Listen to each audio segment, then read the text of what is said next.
O youth, tear upon the core of blasphemy. Follow your prophet, and on evil make a victory. Let our righteousness be a role model to our children, making new generations of believers decently upbringing, with parents as an example. As gems we shape them, fearing only Allah, devoting our lives for Him. Bismillah, Assalamu alaikum, peace. Welcome to Closing the Gap. I'm your host, Omar Dunlap. We have with us, as always, Sheikh Yusuf Estes. Assalamu alaikum. Wa alaikum assalam wa rahmatullah. Welcome to the show today, Sheikh. Thank you so much. Why Closing the Gap? Well, we felt that the title was appropriate because there's such a large number of issues and topics out there where human beings feel like that they're being slighted one way or the other. The gap, for instance, between the genders, the gap between the youth and the elders, the gap between various status in working, the work field, and education. The list goes on and on. So we thought that that was a good title. And then trying to provide solutions for these particular problems based on logic, common sense, and of course what Islam teaches us about it. Very good. Do you have a specific topic in mind today? What do we need to discuss today? I think that one of the biggest ones to start with right from the beginning is the issue of the gender gap. Men versus women. Very good. So how do you see the current situation between men and women? Well, first of all, there is a gap there because a lot of the men feel that the women are being receiving preferential treatment in certain areas, that their jobs may be in jeopardy, their careers are on the line because women are now coming into the workforce, especially ever since really the last 50 years, but even more so these days. And more women are being educated and preparing for these careers. And then on the other hand, you have women who are looking at it from the standpoint of, okay, what about these men who are out here doing the same work that I do, but they're receiving more money, more compensation, and yet I feel I'm doing the same exact job. Why are more women being educated and prepared to go into the workforce these days? I think that we could look at around the world and realize that one of the biggest problems we have is the economic problem. And in order to overcome that, a lot of the women are going into the workforce to be paid and then add that to the family income. And this is not in all cases, of course, but in a lot of cases, we find that the women and the men are working together, and it's necessary to be able to sustain the type of lifestyle that they've grown accustomed to.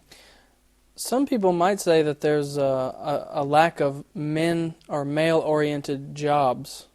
You know, we have more secretary jobs, more like call centers opening up where people have, like, you know, if I have a problem with my cell phone, for example, I'll call in to customer service and you'll hear, you know, that's a job that a lot of people think is geared towards women. Is there more jobs for women these days, or? That's a very good question. Actually, from my own observation and what I've studied on this subject, it seems to me that there is an increase now over what there was just a decade ago in jobs that would accommodate male and female, both, but especially in the area that women could, I think, accommodate just as well as men. However, I don't think that it's true that the women are holding a larger number of these occupations, because when I have personally have talked to call centers, I find the majority of the times I do reach men, not women. Very well. What about men in this situation? What are they going through? Well, of course, we're not going to speak for all men or all women in either case, but there are those who really do feel that their positions are in jeopardy, that their manlyhood is on the line here, and they resent. And it's strange, you know, when you consider today, we're supposed to be in a modern world, we're supposed to be upbeat and really with it, so to speak, but still you find a lot of men who feel threatened by women in the workforce. And what about women? how do they view the modern situation between men and women in the workforce? As a man, I have observed a lot more women, of course, in the workforce now than there were 50 years ago. And I would also notice something strange is that it seems like I'm hearing even more complaints from the women's side than we did back in the 1960s. In the 1960s, we did hear women talking about why we're not able to get more jobs, be compensated on an equal level. But it seems like that voice has grown louder in these days than it was back then. Very interesting. It seems that women, by and large, typically can be more organized than men. I actually heard one scholar, he was giving a lecture, and he said, all right, I'm going to make a very good point, and I want, if you have your pen and paper, to write this down. And of course no one had pen and paper. And he said, why don't you have pen and paper? You know, he said the enemies of Islam, you know, these secret agencies, FBI and so on, whether you think they're enemies or not, but for argument's sake, they have pen and paper. He said, I promise you, they're writing down everything I'm saying right now.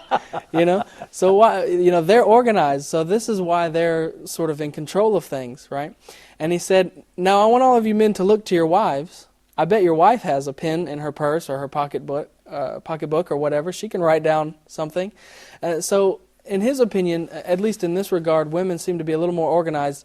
And I'm bringing that to a point I want to ask you about, that sometimes you'll find a woman, maybe she'll graduate through college and get that good job a little quicker than her male counterpart. And do you think it's a growing trend that the woman takes the job first and gives the husband the time to finish his degree and kind of dilly-dally through things, or not? Certainly it's a good point you're bringing up, and one that really needs to be observed, I think, because you're right about this, that it does seem that the women are far more organized, by and large, across the board than the men are. And when you mention education, I know I grew up with only sisters. I didn't have any brothers. And I watched all of them get straight A's through school. And I did good to be able to get D's and C's, really, until I got to high school. But what I have noticed is that the women seem to be much more inclined to being able to understand and comprehend the idea of education itself. And it may be why so many women are in the educational field. I'm not sure. But what we're seeing is, again and again and again, and I hope that this is coming across to our audience, that what we're talking about is no matter how you try to resolve this issue of, say, men and women, you cannot make it equal. That's the whole point of today's discussion, is that we can't make it equal. We can strive and struggle to produce something that will placate everybody, make everybody happy, but never will you be able to bring them all together saying that it's equal. Why? Why is that? Why do you think, why can't This is the question I was waiting for. Right. Thank you, Omar. Because, in fact, a man and a woman are not equal. It's as simple as that. Uh-oh. We're going to get in trouble now. Yeah, I know. But it's true. It's a fact. Let me explain, and I'll give you a little story to go with it. When I was in India last time, they asked me to sit with a gentleman who was a Hindu doctor, medical doctor, and he said, I like all of the things I'm reading about Islam, studying about Islam, and many Muslim friends and doctors that he had. And he said, I have one problem. I said, and what is that? He said, is the treatment of women in Islam. It is not equal to the men. I said, and you're a medical doctor? He said, yeah. I said, you didn't know there was a difference between men and women? And he started laughing. I said, biology 101, you're going to find there's a difference between genders, or, the sexes. And he said, well, of course. I said, okay, this is what Islam is acknowledging. And this brings us now to our portion of the program where we introduce what is the value of bringing Islam and its teachings into the conversation to look for solutions. And let's just look at what Islam is saying, the difference and the sameness, if you will, between the men and the women. Throughout the Quran, Allah subhanahu wa ta'ala talks to men in general. When we translate it to English, you keep seeing where it says man, man, man. But in the Arabic language, it really isn't. It's insan, which means human beings. Ya yu insan. It doesn't say ya yu rajul, which means male. So the idea of translation causes a problem. But if you go to the Arabic, you will find and discover that Islam is actually speaking to both men and women together. There are a couple of passages in the Quran that are very emphatic about doing this, and the translators, again, because they're males, fail to observe this and have messed it up. Now, in the case where we have a female translator, this is Muhammad for Sahih International, she did an excellent job on these verses because she paid attention to the places where Allah singled this out and dealt with it. Let me give you the example that you can look up for yourself. Very good. It's easy to remember. Chapter 33, Al-Ashab, the Confederates. Now, in verse 35, it goes through detailing in Arabic, mu'minina wa mu'minati, muslimina wa muslimati. And what you're hearing here is the male believer and the female believer. The male Muslim and the female Muslim. It's clear when it's said like this. But in the translations, you will find that they will say the Muslim men and women, the believing men and women, the fasting men and women, the charity-giving men and women, and they say, well, the brevity of it, to sum it up. But if you're going to be true to the Arabic and the presentation of it, only this one translation, called Sahih International, deals with it in an appropriate form, by bringing both together. Because it's a setup for the next verse, verse 36, where it said it is not, and this is Allah subhanahu wa ta'ala, God Almighty telling us, it is not appropriate, it is not correct for the believing man, nor for the believing woman, that when Allah and His Messenger have decided on any matter, that they have any resentment in their heart, but that they will accept it totally, and this is it without any further discussion. This actually reminds me, this point that the verse is making reminds me of a hadith that says that the Prophet ﷺ said that no one is truly a believer until their inclination is in accordance with what I have brought. And this is something, these sorts of hadiths deal with every human being. It's not something that, no person, no human being is a believer. So in one of our programs, we're going to be, inshallah, God willing, talking about the gaps between faiths and beliefs. And we will really be able to explore that one. But in our program today, what I wanted to try to stay with is this subject of the male-female thing. Because when I was explaining this to the doctor in India, he said, I didn't catch that because I was reading only translations. I said, well, have you studied Islam? He said, actually, yes, for some years. I said, can I ask you a question? Do you know what the very first thing is that a person has to do to be a Muslim? He said it himself, Shahada. I said, okay, the Shahada is the declaration to believe that there really is only one God, and that Muhammad is His messenger, bringing that message to worship God, not what He created. He said, yes, the Shahada is number one. I said, is it the same for men as it is for women? He said, yes. I said, exactly. There's no difference. For the male nor for the female, they must say the Shahada the same way. Not a different language, not a different style. They don't have to jump up and down or anything. It's the exact same thing. Right. Okay. I said, okay, what's the second thing? Do you know? After Shahada. He said, is it the prayers? I said, yes, it is. As soon as you've said the Shahada, it's time to begin to establish the proper worship of that one Almighty God. Okay, now is that going to be the same for the male and the female? He said, you tell me. I said, well, all Muslims, male or female, have to pray 5 times a day, yes or no? He said, well, yes, that's true. And they would have to face the same direction, yes. Saying the same language, yes, yes. And they would pray every day, 5 times a day, yes. Yes. All week long, yes. All month long, yes. No. That's right. Because women do not pray during their monthly cycle. He said, well, no, you're right. He said, I do remember reading that. I said, and they must not pray. At the same time, Allah will reward them as though they did pray for those 7, 8, 9 days, whatever it might be. Do they have to make those days up? No. And they're fully rewarded. Now, where is this equal? This is not equal. Is it? It's actually, they get a little extra benefit. It's made a little easier for them, you could argue. Well, not only that, but it's accepted. I'm not sure my prayers are accepted all the time because maybe I wasn't paying attention, concentrating, Right. But so she doesn't have to make wudu. She doesn't have to dress up for the prayers. She doesn't have to do the salah. Don't have to go and relax. Take it easy. And when it comes to the subject of salah, there's another point. A man in Islam is rewarded the most by going to the front line of the mosque and standing there or sitting there waiting for the prayer to come in. Then he prays and he's getting his most reward. The Prophet, peace be upon him, told us that the woman gets the most reward in the back of the mosque, or more if she just stays home, even more if she prays in her own private secluded area. The most for her is staying home, take it easy, pray in your secluded area. She doesn't have to stop cooking. She doesn't have to stop taking care of kids. She doesn't have to run off, find a babysitter. No, that's his job. Her job is a lot easier for her. His job is easier for him, though, because he's out in the field, he's working, whatever, he needs to stop, go to the closest congregation of prayer, pray that, and go back to work. Very good. So here we're looking at dealing with the subject at hand.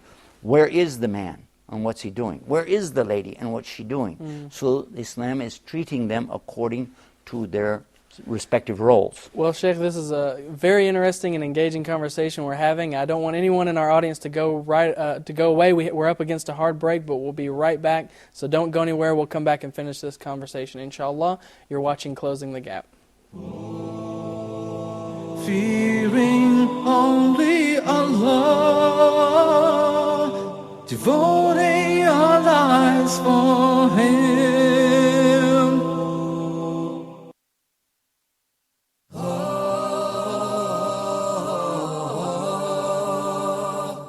Reviewing the second rule of al-mim as-sakina. That is the letter mim.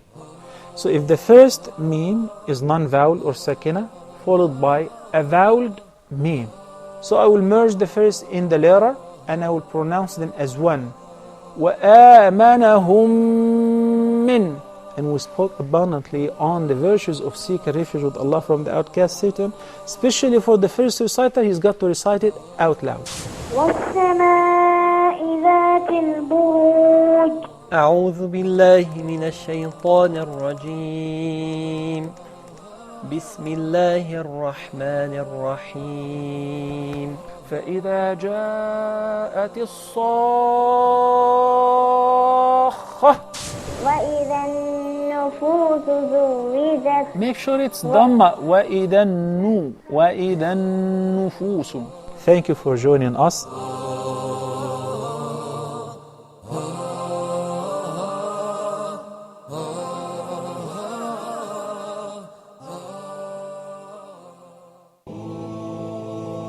Fearing only Allah, devoting our lives for Him. Assalamu alaikum. Welcome back to Closing the Gap. I'm your host, Omar Dunlap. We have with us, as always, Sheikh Yusuf Estes. Sheikh, before we went to the break, you were telling us a story about a Hindu gentleman that was asking you about women and men's roles in Islam.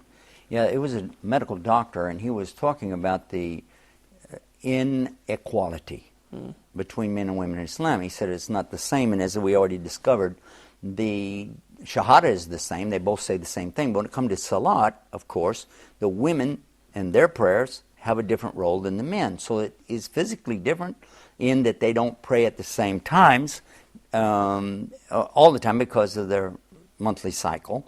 But otherwise, they'll play on the same schedule. And also, where they pray will get more reward for a woman at home. Man gets more reward if he's out in the field and with a group and so on. So then we came to the next subject, and I asked him, do you know what the third one is? The third pillar of Islam. He said, it's the charity, isn't it? The zakat. I said, yes. It's the same for men as it is for women. The difference is in money itself. A woman keeps all of her money. But a man must spend his money on the women, his mother, sister, wife, daughters, and general women in public who need help and assistance. All the men are responsible to help all the women financially. This is a law in Islam. It's not so for the women.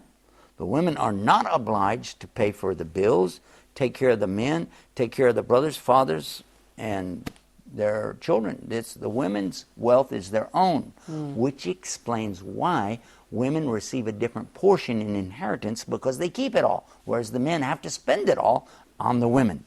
But to come back to the subject of the zakah, it is calculated exactly the same for the men as it is the women. It's once in the year after you've had property for a year or longer, then you calculate the value, and the 2.5% then is distributed to the poor. by your choice what you think, who in your family maybe is the most poor that needs it, etc.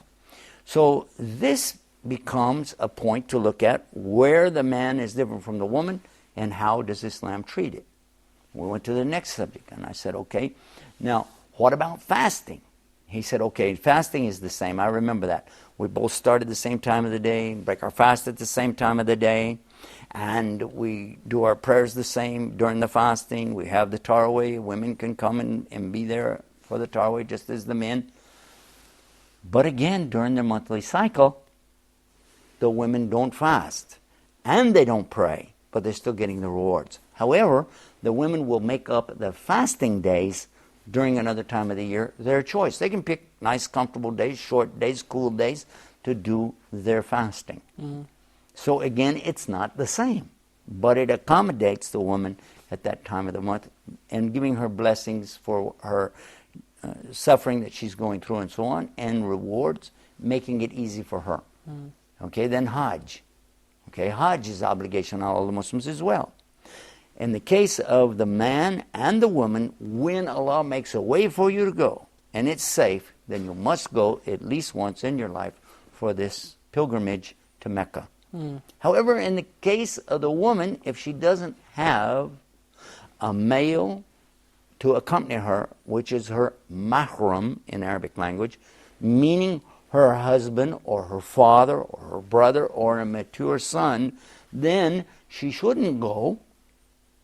And if she doesn't ever have such availability, then in the next life she'll still have the reward as if she went. Now, none of these things that I described are really 100% equal, are they? No.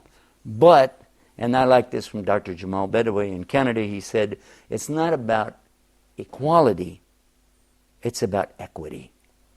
It's all about equity. Right. Allah is giving to the woman what she needs most and giving to the man what he needs most.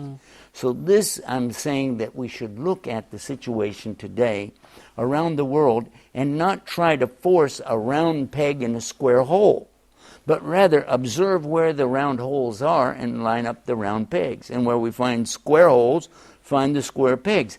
And make each of them complement each other. Men and women certainly can be educated, work together, and even have social status together, as long as we take in consideration the differences between the men and the women and then accommodate them accordingly. You'd observe that, as I would, that when we go into any public place, then there's a need for the call of nature. We will look for the restrooms, yeah? And you and I are going to look for the little image of a man, or the head of a man, or the woman. We were not going to be impressed with the idea that, oh, it's all for one and one for all. Go ahead. Some countries have tried this. Some places have tried this, what they call unisex. And they find that when there is this availability of the choices, you'll find the vast majority would much prefer men to use the men's facility, ladies use the ladies' facility. Men on the one hand saying, oh, I don't want this girly stuff, and the women on the other hand saying, I sure don't want those men using the same facility that I use, and for their own obvious reasons. So if we understand that this is something natural, that is built into us from birth, then it only makes sense that we look for the natural solution. So what was the response of this Hindu brother, medical doctor, that you were telling him this? And I forgot the best part of it. When we got done, he said, you realize that I have now made my commitment. I said, to what? He said, this was my only objection to Islam, but I didn't consider that. He said, this is the perfect solution to problems even we are dealing with in medicine today. Ashhadu an la ilaha illallah, ashhadu Muhammad Rasulullah. And I said, now, are you serious? He said, yes. So I gathered the brothers around that were there. Dr. Zakir Naik was there. In fact, that's who introduced me to him. And all of us together witnessed this doctor enter into Islam. And he said, I bear witness there really is no God to worship except the one true God, Allah. And I bear witness Muhammad is his messenger. MashaAllah, that's a very nice story. Alhamdulillah. I want to get your thoughts on something that actually happened to me when I was in America. A lady came up to me and she said, your book says that men are superior to women. And I said, where is that? And she opened the Quran, and she had it marked it right here. Chapter 4, verse 34. And Surah An-Nisa, yeah? I believe so. I can't remember the exact number. It but starts out, if you're talking about it's in the women. It's called the women. Chapter 4, verse 34. Right. It says Rajulun. Yes. Rajul. Rajul is male, not men, in the sense of mankind, but men in the sense of male specifically. And it says Rajul here. And that's very important because it says the man is having this power, kawi, over what? Over the women. But how? An-Nisa is the word women, okay? It's showing that he has the responsibility. The responsibility over the woman, not that he has the power in the sense that she has to cow down to him and that he's going to walk in and kick her around and things like this. Although some people have tried to make it appear that way, especially in translations. But obviously, if you know the Arabiya, you'll look at it, especially when you read how did Prophet Muhammad, peace be upon him, demonstrate to us to fulfill this, you'll find that the man has a huge responsibility. Because in addition to going out and working and bringing in the money, and it tells you that he provides for her from his own rizq. Right. He has to give from his provision to care for his family. That's his responsibility, not hers. But it goes on and it gives us a little bit more by showing us in his example that when he came home, he washed his own clothes. Right, yeah. He cooked food. He cleaned up afterwards. He helped in taking care of many of the household chores and saw that as his own duty. Not that he was doing a favor for her, but rather he's fulfilling another part of this position of power. Right. That allows giving him over the woman. Exactly. This is what the first thing I do whenever someone brings me a Quran verse and says, "Oh, this is the problem," you know. Being a non-Arabic speaker, I have many translations because this is the suggestion that I was given. Make sure you can verify, you know, because it's not that they're different, but someone will have a different take. The Arabic language is very multifarious. Some of the words have many meanings. And so I immediately opened up a verse from another Quran, and it said that men are maintainers of women. And it gave the footnote gave the explanation that you just gave. And I told her, let me tell you what that means. That means if the wife is a millionaire and the husband makes minimum wage, he still has to buy her groceries. That's true. Oh, then her face changed after that. Yeah, but also he has to pay the rent. Right. The utilities, to the extent that the Prophet ﷺ indicated that if a man didn't pay the bills, maybe he has the money, but he doesn't pay the bills, and she's worried the electricity's going to be cut off, the phone's going to be cut off, that she can actually take the money from his billfold or out of his account and pay that, and this is legal in Islam. Whereas he cannot touch her money. Right, yeah. I hope my wife isn't watching today. Many of the Muslims are saying the same thing. Trust me, Omar. Right. Well, unfortunately, Sheikh, that's all the time we have today, but we'll be here at the same time next week, inshaAllah ta'ala. Don't miss that episode of Closing the Gap. I'm your host, Omar Dunlap, and we hope to see you next time, inshaAllah. Assalamu alaikum. O youth, tear upon the core of blasphemy. Follow your prophet, and on evil make a victory. Let our righteousness be a role model to our children, making new generations of believers decently upbringing, with parents as an example. As gems we shape them, fearing only Allah, devoting our lives for Him.